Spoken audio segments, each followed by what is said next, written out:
গরমকালে বাচ্চাদের সহজপাচ্য পুষ্টিকর খাবার হচ্ছে চিড়ে, যাতে আমি অল্প মাখনা অ্যাড করে নিয়েছিলাম। মাখনা দিয়ে ভালো করে ওটাকে ফোটাতে হবে। তারপরে নিয়েছিলাম অল্প হাফ আপেল টুকরো, তারপরে দিয়ে দিলাম বাটার, আর সাথে দিয়েছিলাম একটা খেজুর। সেটাকে ভালো করে জাল দিয়ে নিচ্ছি।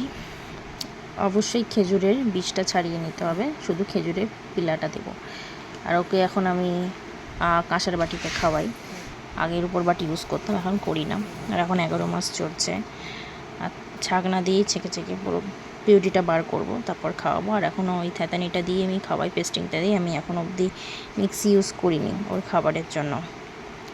দেখে নাও, ভালো করে পেস্ট করে নেব ওর খাবারটা যা যা আছে।